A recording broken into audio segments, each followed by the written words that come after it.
Welcome to Bullets Nation, the podcast by Bullets fans for Bullets fans. I'm your host, Tracy Malone, a member since we came back into the league 10 years ago. In sporting teams, players change, coaches change, and staff move on. We don't Bullets fans, we're the constant. We've been here since the early days and we'll still be here when the next banner goes up. This is our space to talk about our team at length. No 30-second hot takes. We're here for real hoops chat. We love this club, we argue, we cheer, we ride every run, and we carry every loss. So settle in and suit up. If you're Bullets family, you're at home here. This is Bullets Nation.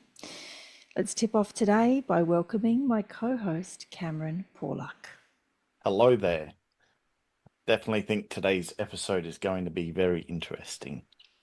Yeah, this is an episode that we wanted to tag on to last week's episode, and we decided there was too much of a deep dive to go into. We decided it needed its own space, and it's very interesting. First of all, thanks to all the people who got back to us after our last episode on members' experience. There are a couple of people who use their fridge magnets. Hopefully, the Bullets might be able to find a way to send one per family, maybe, instead of one to each member. But there were two people who said, so literal couple. So I don't know about everyone else. I would still like a tick box. I know this is so much extra work for the Bullets and they'd be rolling their eyes going, why on earth would we do that? You obviously don't work here. Correct. So in my perfect world, I would like a tick box and it would be, would you like a magnet? Tick. Here's your choice of 3 or 4 things, not like 10 things or anything. I'm really happy with 3 things. I'd be like, no magnet, I wouldn't tick the box. I would tick the box for a hat and I'd tick the box for a badge, and that would be it. Yeah. And the sticker. And yes. I want a sticker. But again, how many of those would you like? So you've got 4 memberships for your family, but do you just want the 1 sticker? Do you only have the 1 car? Do you only want 2 stickers? So just keeping things out of landfill. That's my 2 cents worth anyway. I think they actually did that a number of seasons ago where they had a couple of big ticket things and you were able to choose which one that you actually got. There you go. So it's possible. Yeah. Let's do it. See how my memory is? I don't even remember that. It was for, I think it was for a water bottle, and they had the coffee cup and things like that. And we picked it up as we entered the stadium, didn't we? Yeah. I do remember that now. Yeah. I remember there being a table and we picked it up. That wasn't that long ago. I do remember doing that because I got the coffee cup. I didn't. I don't know what I got. Maybe it was a water bottle. I don't know. Yeah. I don't know. Anyway, today, we are recording today, and today is March 8th, International Women's Day. And you know, I'm going to have something to say about that. I think it's really important to understand where we all came from and where this day actually came from, because admit it, we all came from a woman. Couldn't do it without the man. Definitely can't do it without the woman. International Women's Day did not start as a celebration. It started as a protest. So back in 1908, I'm going to go through it really quickly, thousands of women garment workers marched through the streets of New York demanding fair pay, decent working conditions, and the right to vote. Go you women. That movement spread around the world and eventually became what we now call International Women's Day. And the date March 8 became fixed after a huge protest in 1917 in Russia. So see how America and Russia can actually get on when women are leading the way. Take note, everyone. And they took to the streets demanding bread and peace during World War I. So see how women are practical? We need bread and we need peace. And that protest triggered mass strikes and political upheaval that helped spark the Russian Revolution, so sparked by women. What blows my mind is how recent some of the changes actually are. So I was born in 1975, and that was around the time that women were only just beginning to be allowed to have things like credit cards, bank accounts, and loans in their own name without needing a man to sign for them. Women couldn't have jobs unless their husband signed them off and allowed them to have a job. And this is not ancient history. This basically was yesterday in my terms. Surely it was only yesterday I was born. So today isn't just a day of flowers and hashtags. It's a reminder that the freedoms many women have today came from the women who stood up, protested, and refused to accept the rules they were given.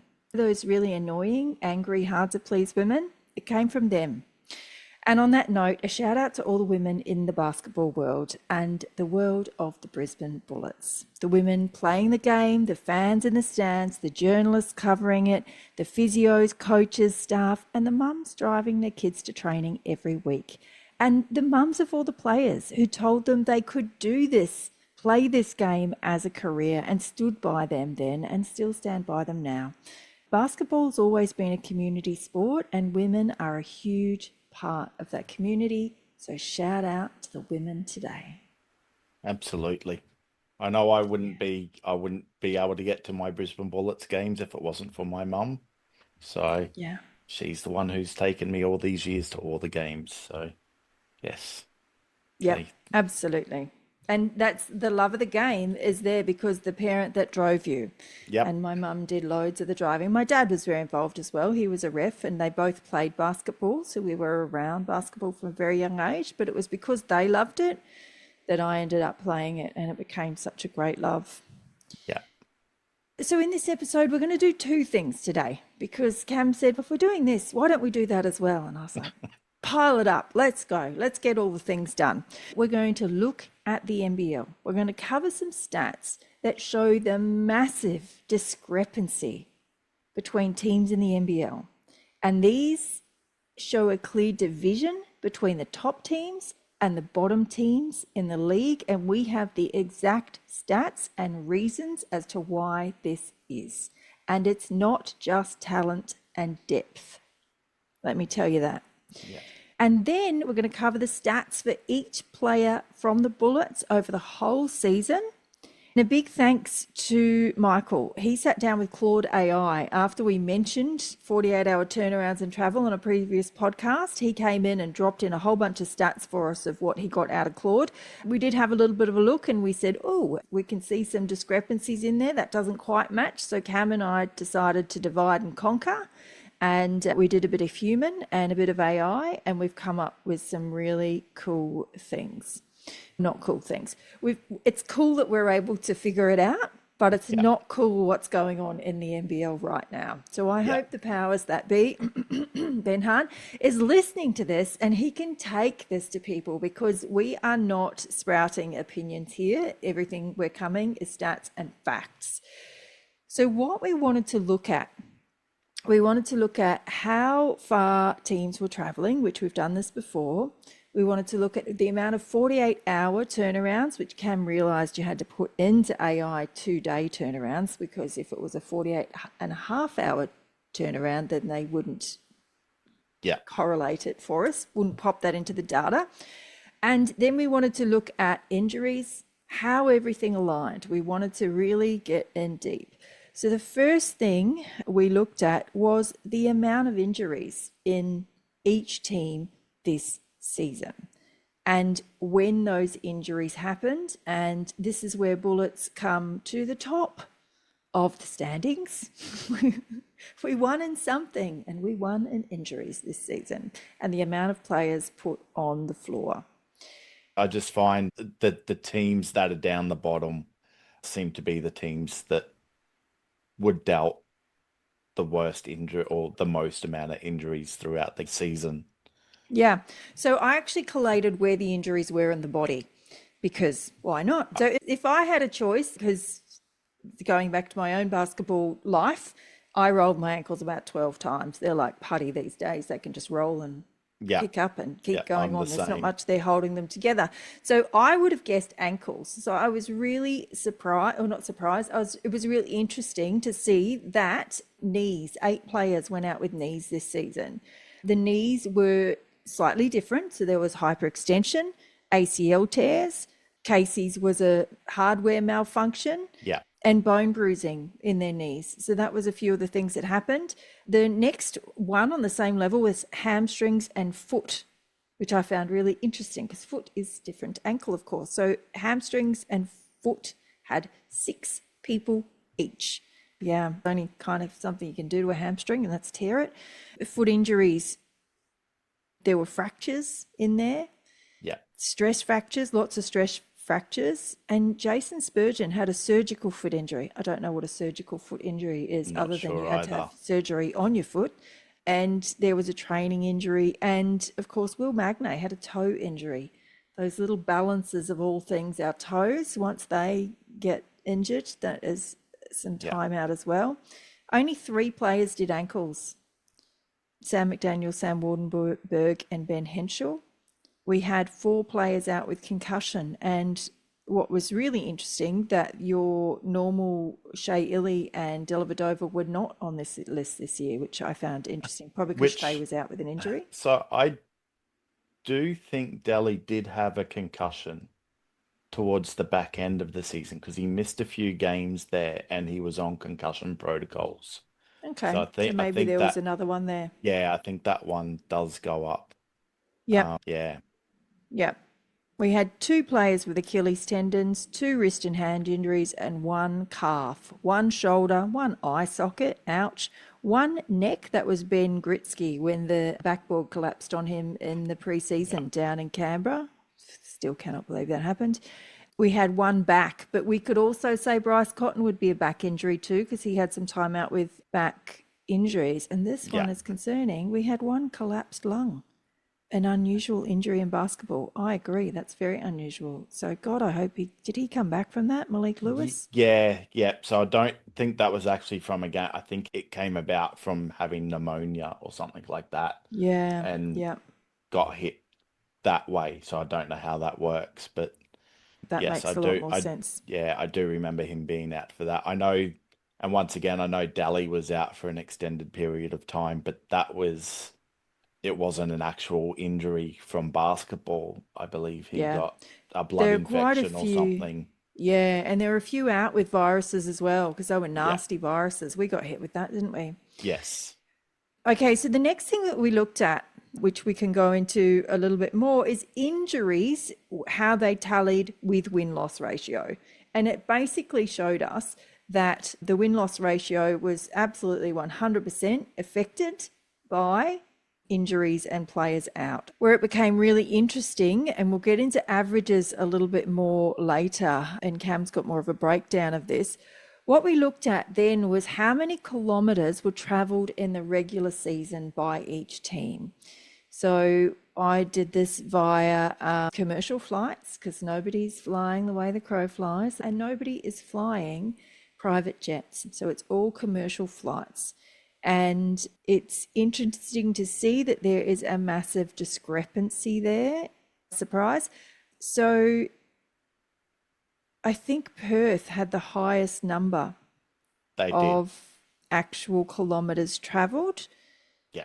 So yeah, total distance for them was 106,000 Ks basically. Um, Yeah. and New Zealand were the second at 95,000 Ks in total, Yeah. or And actually closer to 96. how many did the Bullets do?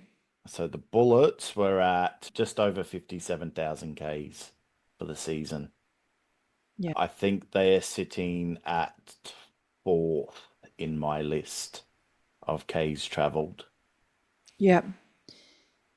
which because you expect Perth and the Breakers to be up there just because of their location. So you expect their travel to really be the highest of the two.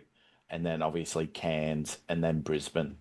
Those numbers are, yeah, And the ones who sat around that, so Brisbane were about the same as Tasmania, and we're all in the 50,000s. yeah, Adelaide we were higher 50,000s, Adelaide's lower 50,000s. And then you've got Illawarra Hawks, Southeast Melbourne Phoenix, were yeah. in the 40,000, so higher 40,000s, 47,000, Illawarra Hawks, Southeast Melbourne 45,000, surprise, Melbourne United 40,000. So how can we have 2 Melbourne teams where one's doing more kilometres than the other? Isn't that interesting in and of itself? Yeah. And what we're not accounting for here either, so this is flight. So when the players had to do those country Victoria games, they had to fly in and then bus And it then out bus. Yeah. to those regions. So let's take that into account as well. That would add extra travel time, which is really not great after a flight to do. Yeah. And no surprise whatsoever that the least amount of travel was the Sydney Kings, who were 36,000 kilometres, almost 37,000 kilometres. Yeah. So, isn't that interesting that you could basically go through where people are on the table, other than Melbourne United, that the kilometres were seriously out of whack? So, we can say with confidence that the NBL does not take into account the kilometres travelled by any team other than the top two teams, the top three teams, when they are building a roster. Yeah. That is clear. So you've got the short turnaround after travel and obviously long haul flights. When I was running this through, it was anything greater than 2,500 kilometers. Um, Okay, so long haul flights, are they even for this season? Let's go through that. Relatively so. You've got obviously, once again, Perth and New Zealand are always going to be skewed just because of how far they have to travel to every team. So basically, every flight out for Perth is considered a long haul flight. I'm not too sure why the Breakers, I think they must have doubled up on some of their I do believe games so. So they'll while like they, fly to Melbourne and then go to Illawarra or something yeah, like that, or Melbourne to Adelaide. So they did doubled up a few weekends. yeah, so they were sitting at 9 long haul flights. And so the Um, maximum long haul flights is 14 for the Perth Wildcats. yeah, So for we've the got Perth. numbers. And the lowest is one, and that is Sydney Kings. Surprise! Sydney Kings. Next lowest is 2 for Adelaide. Anyone Yeah, else do 2? No. And then there's a no, few teams on 3. So Melbourne 3. United are on 3. Yeah, I think the Bullets are 3. I've got 2, but I think it's actually 3 as well. Yeah. The So Hawks it's are a 3. yeah, and Yeah. then the rest are Everyone else, 4 Cairns, Tassie, Southeast Melbourne, they're all on 4. or on yeah, Long haul flights. yeah, they're on the long haul flights. And then the games after short turnarounds, which I think is quite important as well. This is the one that for me shows some disparity for the Bullets, and because they sit at 6 short turnarounds after travel. They've done all that travel and then they've had 6 games pretty much directly after travel. So we've got 48-hour turnaround games as well, but Yeah, we've got short turnarounds. So travel. they have to travel to Perth and then come back and play again. Yeah, Yeah. yeah, And that's yeah, the difference. So let's look at our 2-day turnarounds first, and then we'll go to that ridiculous stat that is. yeah. So So yeah, so 2-day turnaround games. Yeah. yeah, so this one was an interesting one because as you said, if you put in 48 hours, it did actually skew it slightly differently. It wouldn't pick up 48.5 hours for some reason. So it looked at 2. And for the biggest one in change, that was actually Illawarra because they went from 7 to 9 2-day turnarounds. So Cairns and Illawarra are at the top with 9 2-day turnarounds.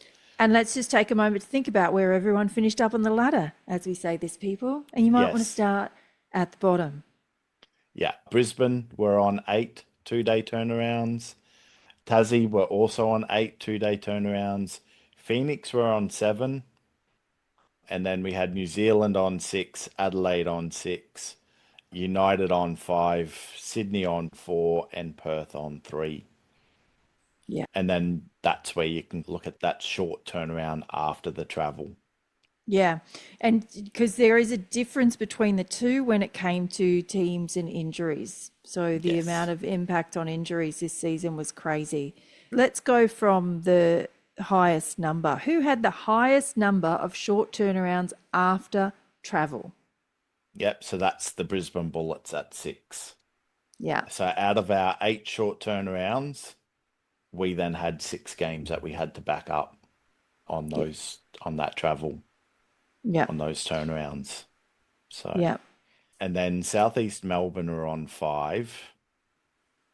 We've got the Kings United are on 4 and Hawks on 4. And then you've got Cairns, the Jack Jumpers are on 3, United on 2, Adelaide on 2, and then New Zealand on 1, and the Wildcats 0. And this is where it gets really interesting and where we've got to look at all of the stats. Because you can't just say, how much does travel come into it? Because Perth's doing all that travel. Yeah, Perth is doing a lot of travel. But how many 48-hour turnarounds did they have? They had 3. Yeah.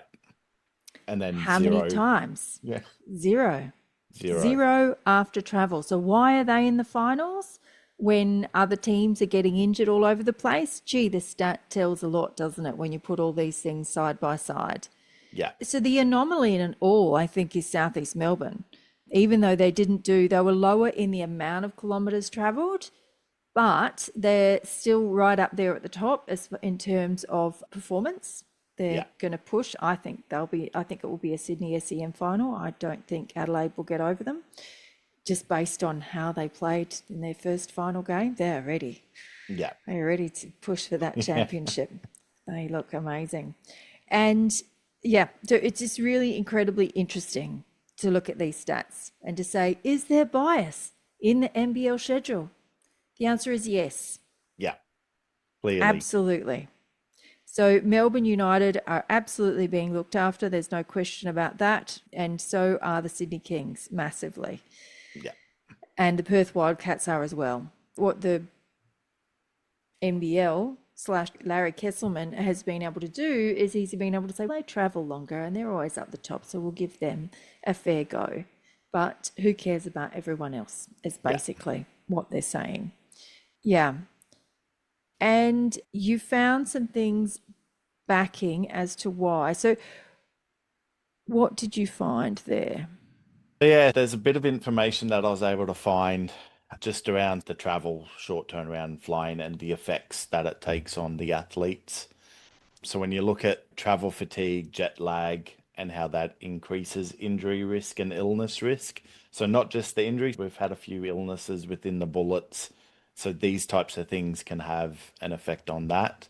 So there's quite a large consensus of reviews in the sports science that shows that these things increase the risk to injuries. There was a 2021 sports medicine consensus that concluded that travel fatigue and jet lag may influence performance and increase illness and injury. So I like that may influence performance because when you then look at those short turnarounds and so forth and some of the effect that has on the way the team is playing. Yeah, and we Um, also need to bring into effect as well what Stephen Bird told me after our last home game, which is intensity has increased. yes. So the amount of output and intensity the players are doing in each game has increased. So there's no protection here against injury for many teams. Yeah. And then travel fatigue occurs even without major time zone changes. So that's not that is still an issue, even though we're only an hour or so out. And so it just arises from sleep loss, dehydration, cramp seating, and fatigue. Yeah, And it's so highly relative across the NBL and AFL and so forth like that. absolutely. And it's pressurized cabins. They are not great for a human body. The human body doesn't keep healing and doing all the great things while you're in a pressurized cabin way up in the air. And there is no room for them to move. And there is not great nutritious food on the flights. And I don't imagine any of them are actually getting any deep REM sleep while they're on these trips for their body to start actually healing. And then the question is also ice baths and things like that. Do away teams allow traveling teams to get in the ice bath, or do those guys just walk out and go straight to the airport and I'm not get sure. home? Yeah. So that's really interesting as well to see how much teams are looking after each other. I did see when Robinson injured himself at the Brisbane Bullets last home game, how our medical guy ran straight out and took him out the back with the Kings guy. So they are looking after each other in terms of that, but how Yeah. much? How much? Who Yes. knows? Yeah. Yeah, do we even have ice baths on site at the entertainment center, for instance? Do we have that down in our locker rooms and so forth? I don't know. I know they've got them at the high performance training center, but They yeah, do had we? them at Nissan Arena, Yeah, but I don't know about Burndall, I haven't ever done a tour. Yeah, Hint, hint. yeah. Because Nissan Arena, they were training and everything in the one facility, whereas their training facility is now separate. Yeah. So yeah, so I'm not too sure about that. And yeah, obviously those short turnarounds it reduces sleep and recovery capacity. So that fatigue it interacts directly with short turnarounds. And I Um, do know that the guys before games, they go and have their coffee. Everyone has a coffee before the game, which isn't a bad thing to do, but it's showing that the body needs help and support to get up and get ready for a game because it is fatigued. yeah, So that yes, is what caffeine is quite good for. So that in itself shows how tired these bodies are. yeah. So it basically means that their sleep, they've had reduced sleep quantity and quality, and then that's impairing recovery processes as well. It impairs everything. Yes. So Lack of yeah, sleep. yeah, the disruption to the circadian rhythm and so forth, especially eastward travel, which is quite interesting. That was Yeah, one of the it's things. about time zone. So when you're Yeah, going westward, you're going with the time zone. But when you travel eastward, you're going against the time zone. Anyone who's done long hauls to Europe and things like that, the trip over there, you're like, oh, not too bad. And then coming home, you feel like you've been hit by a bus. And yeah, that is why. And yes, one of the things that I was taught to do was to reorient to the moon.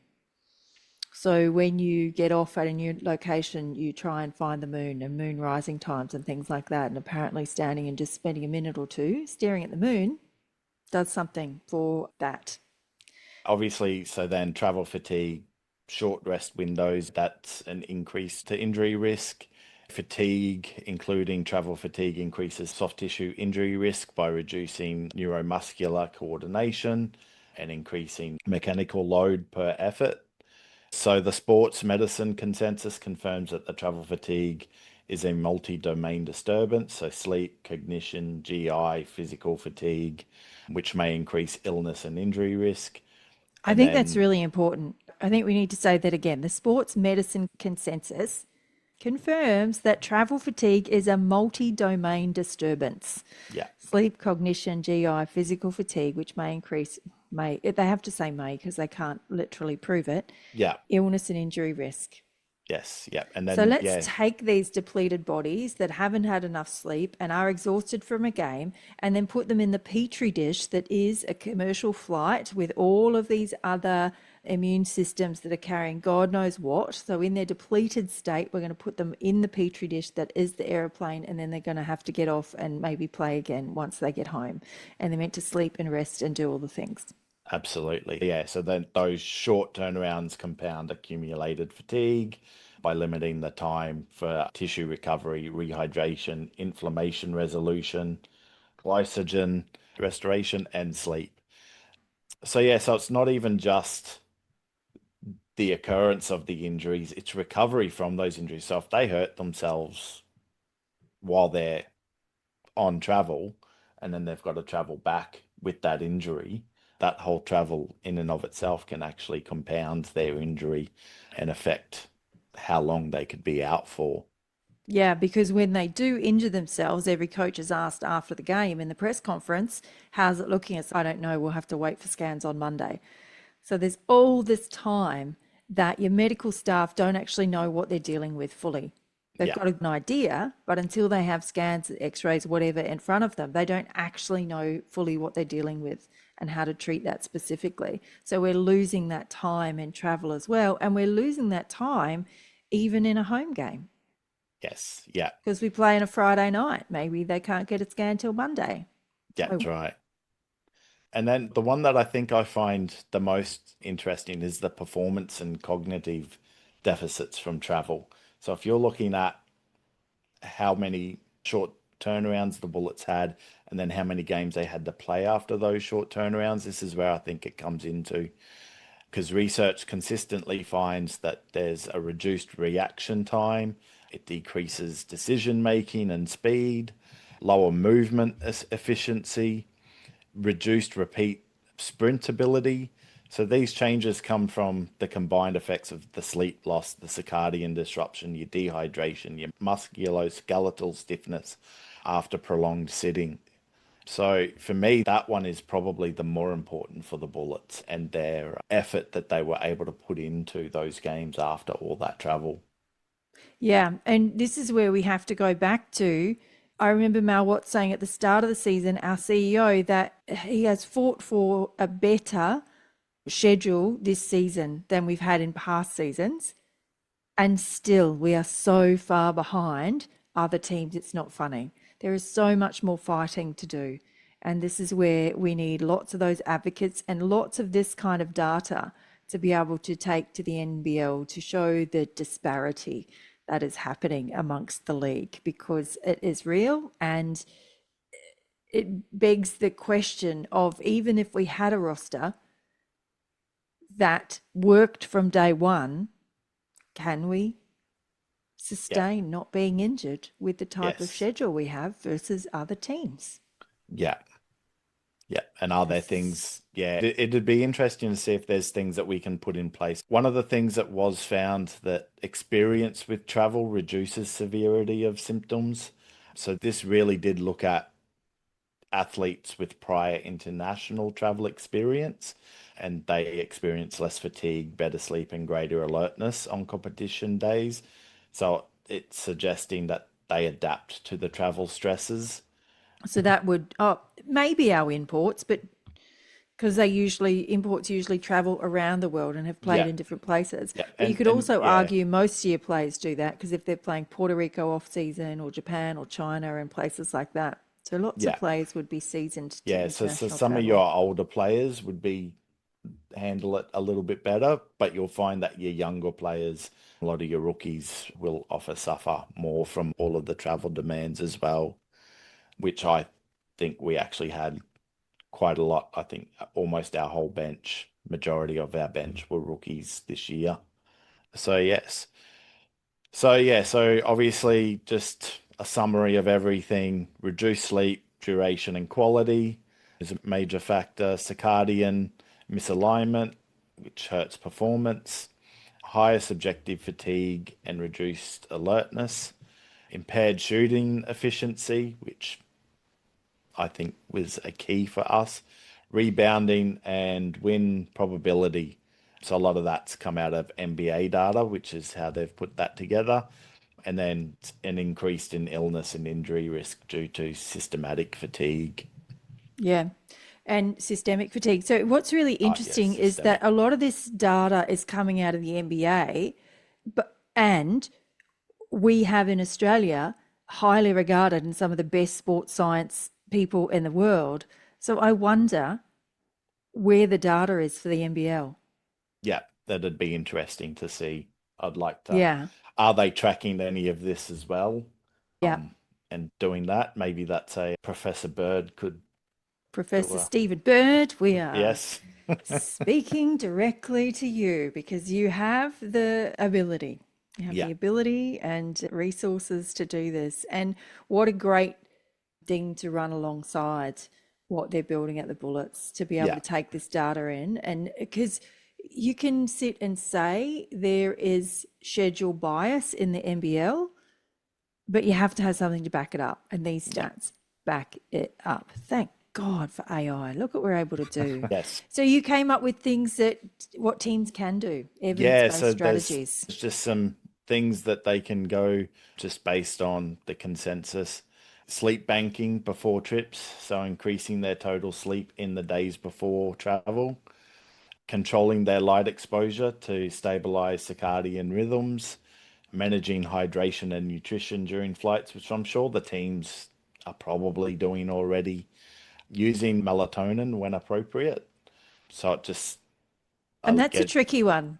That's a tricky one because yeah, in our family, we have long term used melatonin, and there are side effects depending on the amount that you use and things like that. Because people used to say, yeah, use up to 3 mils. And now the side effect of that is anxiety with prolonged use. And so it's less than 1 mil now just to help you get to sleep. And then you need to maintain the rhythm with your body.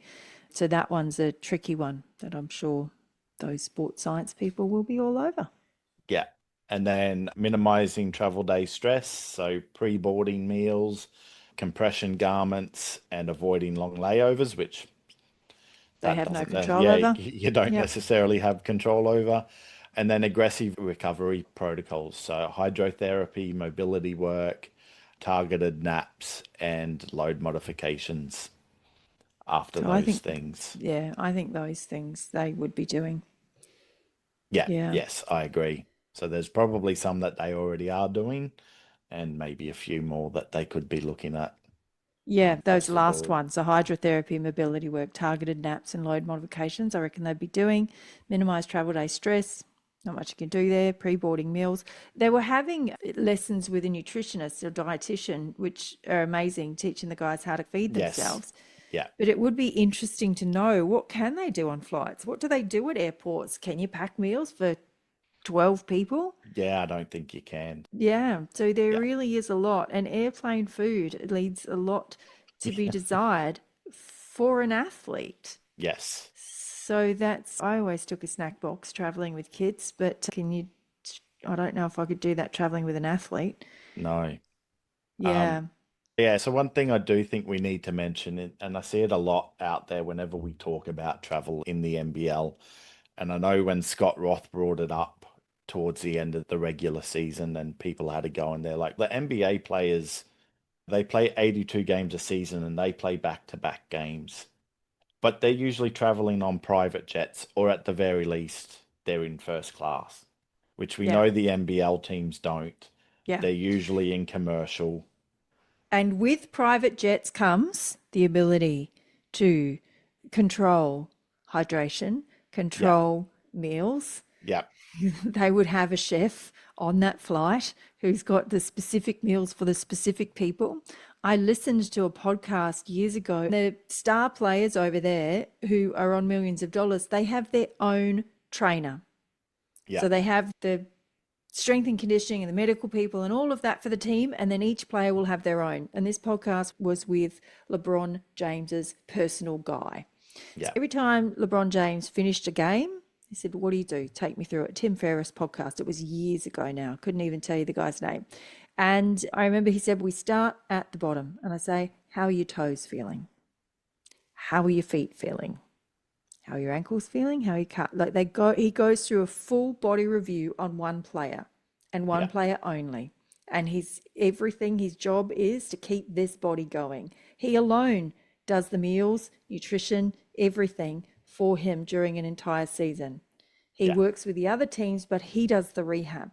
So you want to see the difference between NBA and the NBL? yeah, That's it.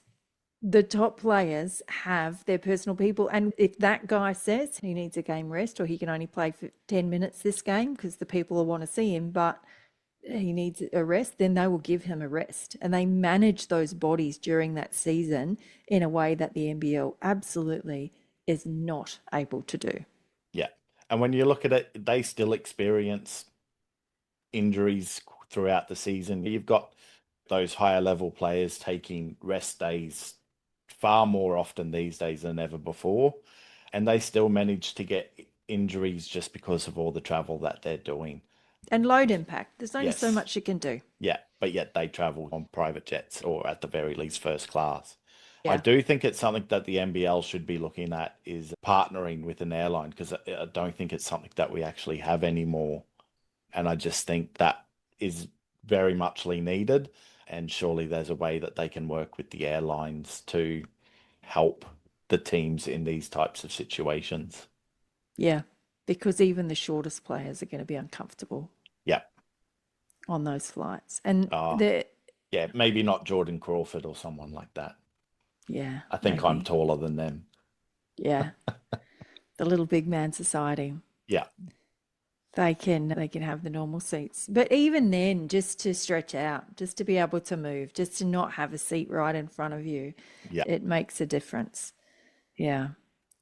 So we can argue. We have a very clear case as to travel, 48-hour turnarounds, and games played after long haul flights are a major reason for injury concerns with teams. And then it begs the question. So I did a bit of a deep dive and there was nothing massive that came out of it because I asked Stephen Bird this when I met him that time as well. Why do two players have the same contact? One player gets an injury and one player doesn't. And when you look at all of those things, let's not just look at the genetic makeup and all of that of those two players. Let's look at everything we've just been through of those two players during their season. Yeah, How much travel have they done? How many 40-hour turnarounds? How has their body responded to all of the things that we've just talked about? And now let's put these two players side by side with something realistic, not just he got injured and he didn't, and his ankle came back and his didn't. yes, yeah, Because that guy got injured at home and it was a really quick and easy thing to do. And this guy had the same injury and he was away and it was after a long haul flight. And then his body had to wait 3 days and then couldn't actually get into recovery and all of the things. yeah. So I think it's something that really needs to be taken into account now. We can't ignore this anymore. Yeah. Yeah. And like you could look at players like, say, Sam McDaniel or Sam Wardenberg. Both injured early on. Sam before the season started. McDaniel second game in, injured. Maybe that's why as well, because Stephen Bird was saying it's the preseason where they're playing. So he played NBL 1, but did he get injured in NBL 1 all season? What's the Not travel sure. schedule like in NBL 1? Yeah. You play a lot of local teams a lot. You have regions where you play within the region. So there's not long haul flights. There's not all the things we talked about. Everything is very contained. And the most you've got is a bit of a drive after a game. Yeah. And then we get into the NBL season where travel becomes extensive and becomes an impact. And that's when we're seeing players injured. Yeah. Yeah. So there's a lot of those extra factors. Yeah. Playing in the off season because you're then still traveling through all of that, potential to pick up little niggling things and not really fully recover from them. Yeah, And then because there is come the in. load impact of playing an entire season at Yeah. somewhere else. There's definitely that.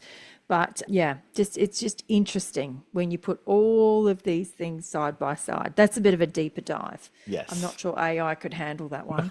To just say who played in the off season, how much travel did they do, and then what are the players that are getting into this NBL season? But there's Yeah. some deep dive. Somebody out there, Professor Stephen Bird. So let's look at games played by the Brisbane Bullets this season. Now, how many players play for the Bullets this season? One, We two, had three, four. 19. 19 players. Yeah. Holy smokes, Batman. So it says 19. I think Tad Dufelmeyer played suited up for one. Yeah, I can't remember if he actually made it on to no, the floor for that no. game. I don't believe he did. He may have got, I don't think he even got junk minutes. I don't think. No, so I can't remember if he actually did or not. I actually left him off this list just for that reason. Yeah. So yeah, so if we want to look at games played, Casey Prather played 12, so he missed 21.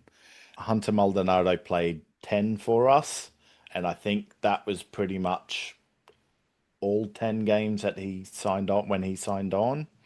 So he didn't actually miss any once he had signed on.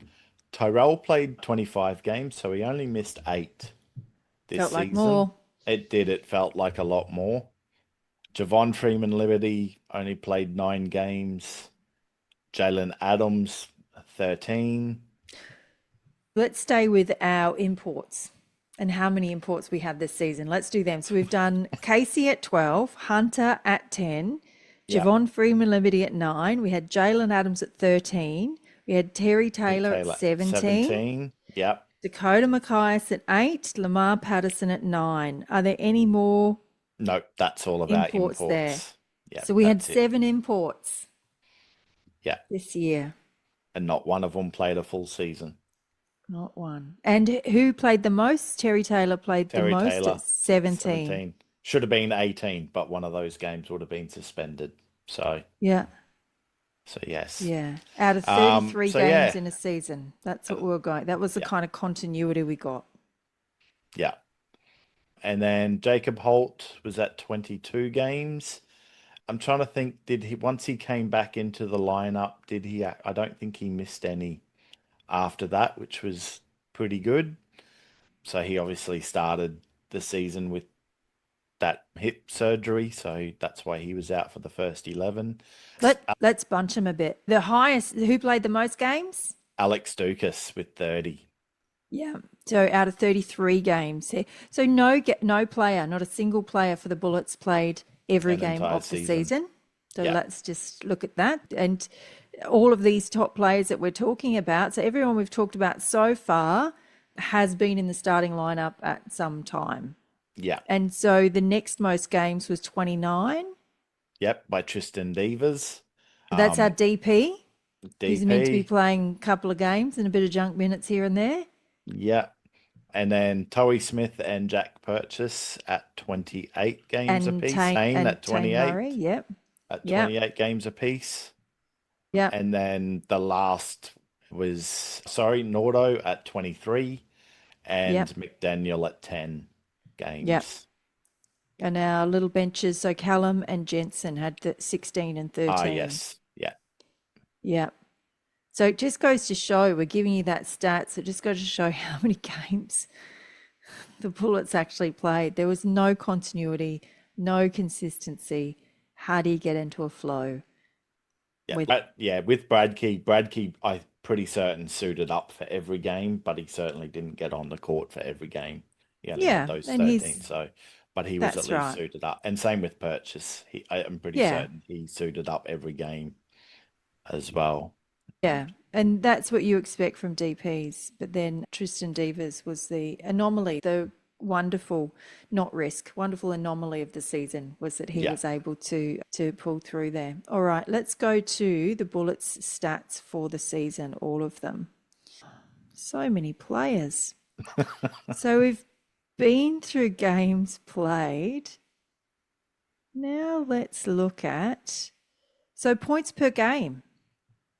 So Points. obviously, Yeah. we could all guess who would have the most points per game, wouldn't we? Yeah, so Casey Prather at 24.4 points per game.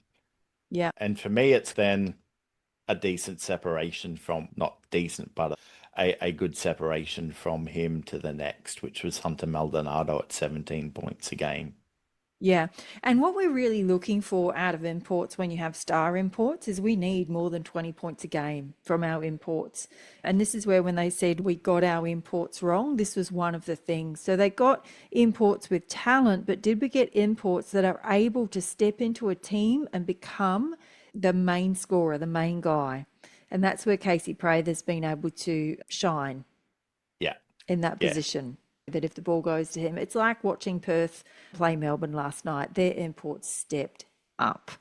And you saw that when they went down, like Kristen Doolittle and JLA, they were not being, let's look for the great shot. They were being, we are the buckets, give us the damn ball, and we're going to go win us this game. Yeah. Yeah, they were being aggressive, which is what you wanted to see. From your imports. Yeah. And that kind of shows as well with Casey. He had 18.4 field goal attempts a game. And he shot the ball at pretty decent clip at 49%. The one that I look at, especially from field goal percentage, is Tyrell Harrison. So he was our third best scorer at 15 points a game. He shot the ball at 64%, but he was only getting about 9.7 shots a game, which is nowhere near enough. I knew that makes me mad. I knew that one would make you angry. Let's look at Jacob Holt. How many? And so Jacob Holt, 9.3 points per game, 6.5 field goal attempts per game. At 52%. Getting those two guys far more shots. Yeah. It was definitely, I think, needed. And if they continue on next season, which they're both signed on, for me, any coach, that's just, you need to get those two going, feeding them the ball more. And this is where you look at great coaches. And we know that Josh King, the first person to shoot the ball every game, is 99.9% of the time Nathan Sobey. Get the man rolling. Let the beast loose. Let him do what he loves to do and hand it over to him and let him go. And that is what a great coach can do in looking at these stats. Yeah. Yeah. And so Terry Taylor was meant to come in, and we have spoken about this before, and he was as frustrated as we were. So we will honour that he was the foreman who was meant to come in and be the Casey Prather like for like. Now, how can he be a Casey Prather like for like when Casey Prather was having 18.4 field goal attempts per game and Terry Taylor was having 12? Yeah, yeah, Reduces his capacity and abilities there, wasn't it? And he that's was at it. 12, averaged 12 points a game, and he shot at 43% Yeah, from so the he wasn't field. too bad. That's pretty good in terms of percentage. So yeah, so you would expect give him an extra 6 shots, and he's probably going to up that a little bit more in terms of his actual points per game. Yeah, because we Um, can say that he was quite serviceable when he was given the ball and given the opportunity to just yeah, take it on. Yeah. yeah, And yeah, maybe that one came down to coaching because we know if Casey Prather got the ball, it often wasn't coming back out. And that yeah. was not a bad thing. No, But I no, don't know that Terry Taylor got that same license yes, yeah, from what we hear. yeah, Maybe it yes, was an yeah, interpretation of what a good shot is. Maybe him and coach just had a different idea of what good shot was. yeah. Yeah. Let's look at field goal percentage. So we've been through attempts and people just weren't attempting. Enough. Okay, let's look at our shooters. So let's look at our shooting guards now. And shooting guards, how many shots would you expect a shooting guard to take per game? And so our shooting guard, Dakota Mathias, who came in, he was taking 10 shots a game, 10.4 shots a game, and he was averaging 11 points. So he was a shooting guard. Even when Jalen Adams was here, he was taking 10 shots a game and averaging 12 points. Yeah, So really, it's not enough. I expect up at least around that 15 or more for yeah, those types of yeah. players. Alex Dukas is a shooting guard. He was taking 8 shots, Yeah, averaging 8.9 shots, so around 9 shots a game, and 8.5. He's got such a lovely quick release, like you would liken it to Chris Golding towards the start of his career. He doesn't hesitate and he can balance himself and get it up there quickly. So there's so much potential there. Our other shooting guards, Tane Murray, 5.7 yeah. field goal attempts. Not enough, Five. especially for someone who started quite a bit throughout the season. Yeah, And yeah, I said all throughout the season that he should have been up around at least 10 shots, 10 to 12 yeah, shots a game. And same with Dukas, up around that sort of 10 to 12 a yeah. game. Yeah, and their problem there was because they're shooting percentages now. Let's look at it, which would be indicative of a first season player in the league. So Alex Dukas was at 36%, and Tane Murray was at Was it 39? 39%. Yeah, Dakota Mathias was at 40%, and he's a pro well known for sharpshooting. So there's not that much difference there, but that's where the confidence, Dakota Mathias didn't lose confidence in his ability to no, shoot. he did not And even hesitate. Hunter Maldonado was at 43%. He did lose a bit of confidence. His was at 3 point though. He was Yes. 23. Yeah, that's where his confidence really dropped off. Yeah. Yep. So those big shots. And the other one, Tristan Devers, because he's got a lovely shot there too. And he was taking 4 Yeah. field Yeah, goal attempts per game. almost Yeah. five a shot. Yeah. Yeah, and once again, for someone who was coming in and starting, I would have expected them to be getting a few more shots up than that. Yeah. So 3 point line. Let's look at that. Who was our highest percentage player from the 3 point line? That would be 37%. And that was Dakota Dakota. Mathias. Yeah. Yeah. He got, And oh, he, hold on. Is that a 43?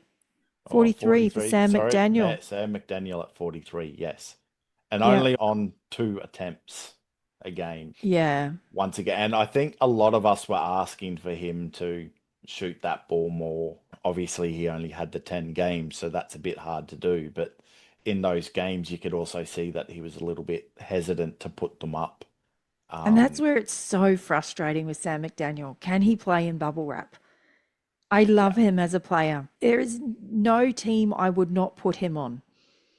If I could guarantee that he was 100% healthy, there is no team I would not have Sam McDaniel on. I love everything about his game. I just don't have the confidence that his body can carry him through. And it's so frustrating. And that's for me. Imagine what it's like for him. yeah.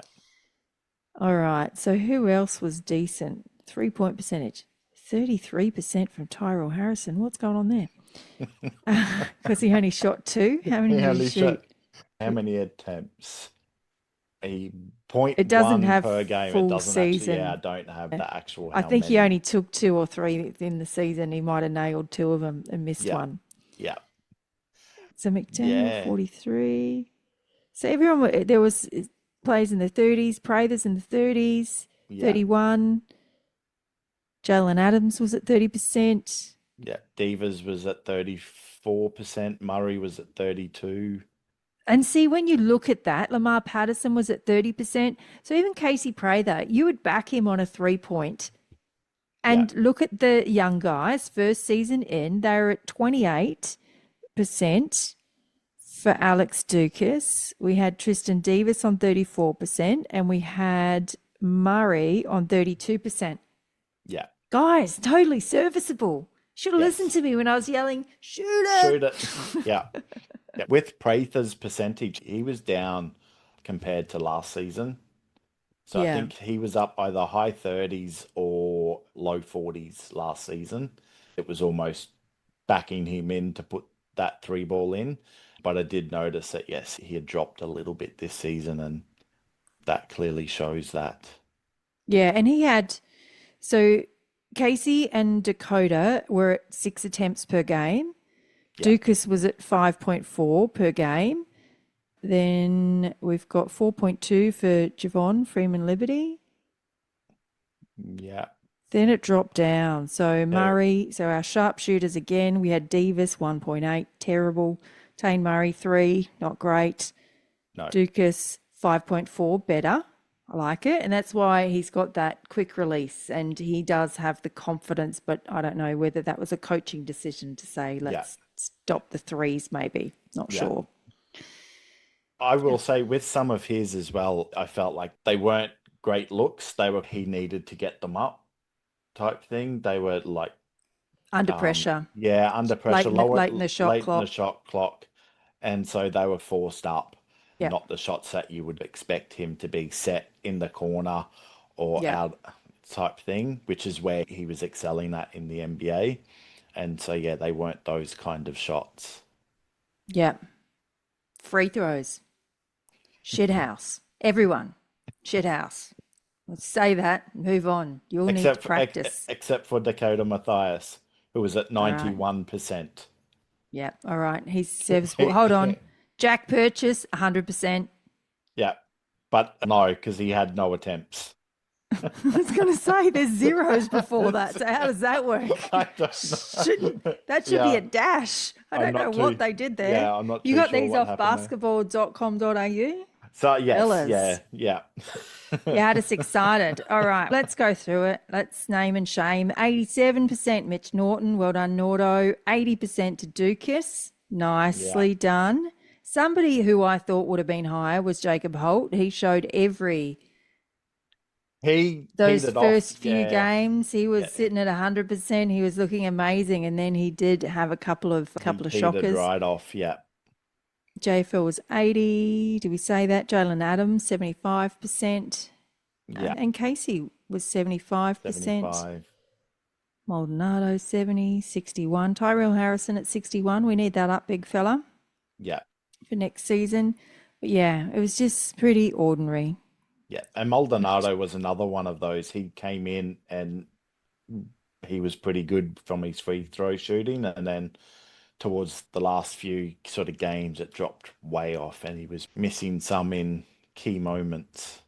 Yeah, which is really interesting because free throws, people like Bryce Cotton at the free throw line, if they're having an off night and Chris Golding, it's, shit, don't put them at the free throw line because they get to stop, take that open shot, get their eye back in. It's a real rebalancer for the game. It just gives you that moment to reconnect with the net and the hoop and the things again.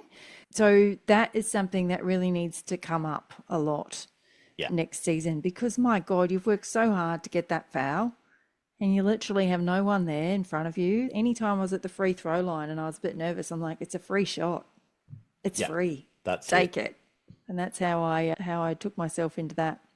All right, the next one we have is rebounds per game. Yeah, so Tyrell at the top with 8.8 a game, which you you would would expect. expect. I was hoping he'd be averaging a double this season. Same. Yeah, so that's a little bit of working on there. And then I think, if I'm looking at this correct, Casey was our next best at 7.1. Yeah. But what's really interesting at Tyrell, let's pause there for a second. This young man, because he's not a kid anymore, has been here for 10 seasons. Yeah. At what point does he just go, oh, what the fuck is what? Why do I bother? Like, I get that I get to play a game. I get that this is my job and this is weird and I really want to win and all the things. But at what point does he just go, why am I bothering? We suck so hard for so long. Like, Yeah. what? Why? So Yeah. that's when I look at his stats. Would he have had those stats if he played for Sydney? No, he'd be double double for certain. Yeah, yeah. Yeah. So it's just that is what I think about when with Tyrell. It's like at some point, that's why it's good for players to change teams, but he's not ever allowed to change teams. He's going No, I nowhere, agree. Yeah. Yeah, nowhere he's got to ever. stay. So I would be looking, I would expect Jacob Holt to have more, the next highest amount, but he had 5.2 and Terry Taylor had 6.4 rebounds per game. Yeah. So And then yes. after that, not It's much. all pretty lows in the twos. Yeah, there's a couple of fours, Couple of some fours. That was Javon. twos, and Hunter. Yeah. Yep, so that was it. And so offensive rebounds, who was really in there? So the average of offensive rebounds was Tyrell with 3.2 and Terry Taylor with 2.2 and Jacob Holt with 2.1 a game. So averaging 2 offensive rebounds a game, that needs to become a focus, doesn't it? Yeah. And what's really interesting in the final series that are playing now is what the coaches say in the pressure moments. One of the best coaches we've ever seen in Dean Vickerman, Melbourne United, when they were listening into his thing. And he said, all I want you to do your stuff and focus on rebounds. Yeah. We have to focus on rebounds. Like it goes back to fundamentals. And those things really need to be drilled into people all the time. Defensive rebounds. Casey Prather had more defensive Yeah, rebounds than Casey. anyone else, 5.9, Yeah. and Tyrell at 5.6. And then it went down from Yeah, there. it just What, goes Terry down Taylor, from there to 4.2, 4.2. Jacob Holt, you're at 3.1. All right. Yeah. So averaging 3 rebounds per game and 5 rebounds per game, that can change. That can all change. Assists per game, it's a bit hard with assists because they have to get it in for you to get the stat. It's Yeah. not that you're not making great passes to teammates. It's are those teammates then putting the ball in the bucket? Yeah. Yeah.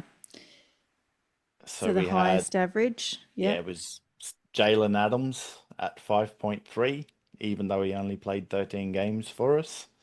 And then Hunter Maldonado at 5 a game, which Yep. once again, he only played 10 games for us. You would have expected that to maybe rise up a little bit. And he had some really good games when he came in for us, which were up. And yeah, once again, with our shooting woes that we had throughout the season, those numbers are always going to be down. Yeah, absolutely. But what's really interesting is the next one in blocks per game is that it doesn't matter how many blocks people are getting. There's a point 0.9 and point 0.1, but everyone got a block except for Tohy Smith-Milner. Your DPs and things, you wouldn't expect them to get one. And Dakota Mathias didn't get one. Everyone else has got a block Got stat. a block. Yeah, So that's that's cool. great. Yeah. Steals per game, again, that's what the S is, SPG, steals Yep, per game. steals per game. Everyone got them except Callum, Jensen, and Tad Dufumai. He's on this one. Amazing. So there are good things happening in there in this terrible season. And what's TPG? That's turnovers. Oh, everyone got them too. Yeah. Like everyone. Yeah. Nobody Which, for me, escaped that that stat. yeah, they're actually relatively low Yeah. for what I would have thought we had. That's actually quite low. They You just know, shared them around, I think. yeah, they just shared it around. Still, Casey having 2 turnovers a game, not great. Hunter having 3 a game, not great. Tyro having 2. Yeah. So it's the people who do have the highest there, but I mean, the ball's in their hands more, and That's who it. knows? Could be the Yeah. pass, could be anything, could be And that's with the turnover. Somebody throws you a shit pass and you get the stat. Hunter's assist to turnover ratio could be better. And that was Yeah. the same with, I was saying while Jalen was there, is that his assist to turnover ratio needed to improve. Yeah. Yeah. And so there were good things. There were good things and there were lots of not great things. And there are things that if you go back to your fundamentals, Yeah.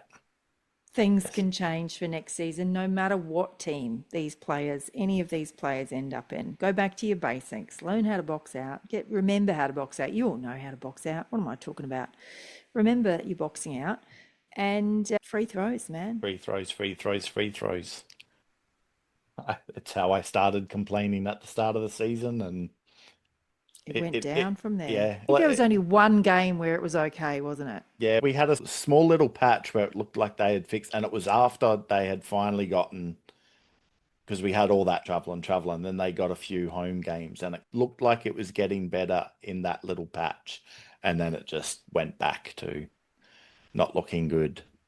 Yeah. So yes, All right, there we have it. So we loved nerding out on all these stats. It's really fun to dive in and do this thing. It's a little bit overwhelming at the start, but then you start seeing some numbers and you're like, hold on a second, there is something here. There yeah, really is. And so I'm really glad we were able to do this and it was worth it. It was worth putting in the time absolutely, and the energy yeah, to get that done. But so from here, this is it. This is it for the season, unless something major happens. And I think we can put a decent episode together. This will be it for the season. Apparently, the signing of the coach is close. yeah, So it may happen as soon as possible, but who knows what close means in this day and age. yeah. I'd be hoping it's done before free Free agency actually agency. kicks off, so they've got a couple more weeks. I That think. is last game of the season. No, I think it's usually a week or so after the grand final game. Yeah. Yeah, so Okay. that's still a couple of weeks away. But if all of the things that we've heard along the season are correct and that Will Weaver is already talking to players and looking to put it together, so don't panic, everyone. Yeah, Don't panic about if he's not signed as a coach yet, then he'll have no players left to sign and all of the things. Like the players that are going to sign anyway. I don't think Will Weaver, the players that are going to do other things and be locked in, are going to be locked in anyway. And they've been working behind the scenes for a long time to do this. And the players that will be open and available, there's every possibility, if Will Weaver wants them, that he's been talking to them already. yeah, And if it's Trevor Gleeson, he can talk anyone around who wouldn't want to sign in a Trevor Gleeson team, even if it's at Brisbane. God, I hope we can change that. God, Brisbane. Who'd want to play for the Bullets? Hopefully it will be everyone. that's it. Everyone.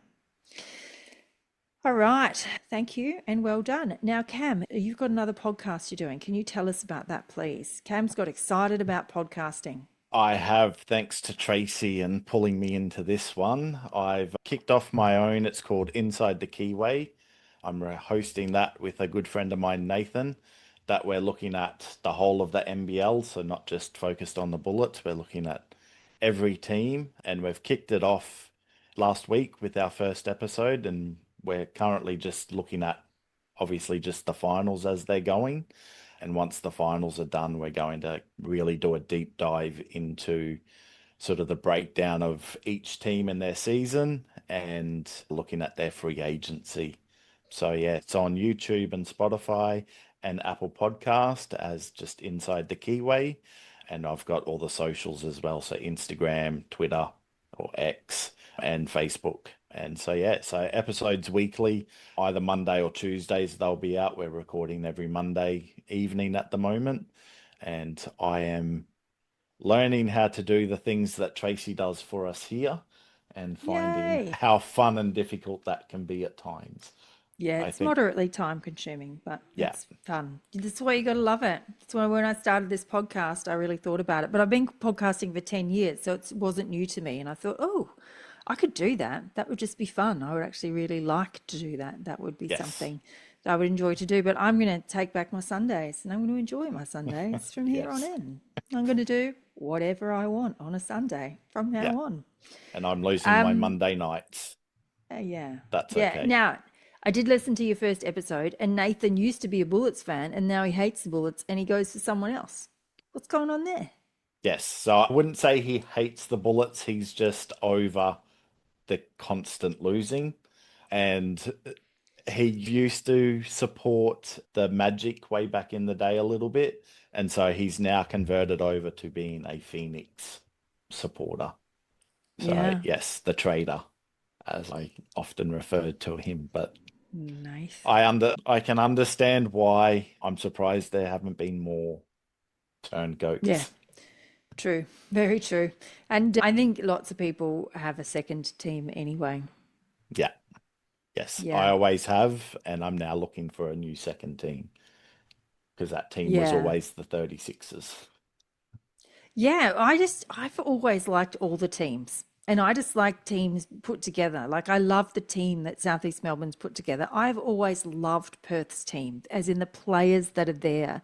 And what was really interesting at the end of last night's game, JLA said, I'd back us three imports as the best in the league. And I don't disagree with him.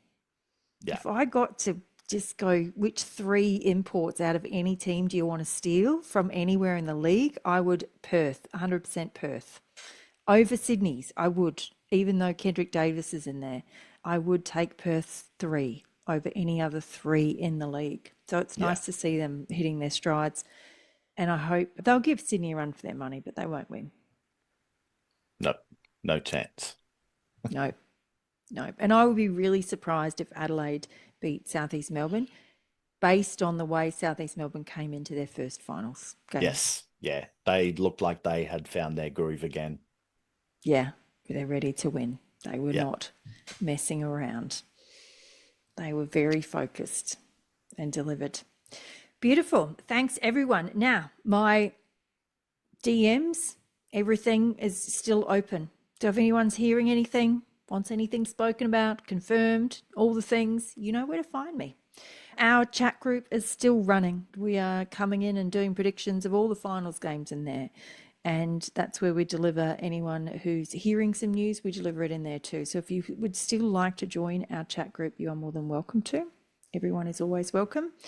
And maybe we'll be back this season. I don't know. Maybe we'll be back in the off season. I don't know. It will be nothing consistent until everything starts rolling next season. Yeah. And our season begins September. Yeah, I think it'll be September again. Yeah. Yeah. So we'll be back then. But until then, thanks everyone who has listened, engaged, said hi, done anything to do with the podcast. We love you all. We thank you all very much. And yeah, we'll see you then. Okay. See you then, everyone. Here's to a better season. We're coming back. Yeah. I know we're laughing because it's yeah, whatever. We've heard it all before. We've heard Can't it all be before. Only way is No. up. Yeah, after everything that I've been through this season, I still have faith in the next season. I must be weird or silly or something mad. All of the above. But anyway, we'll be here. Thanks, everyone. Bye. From the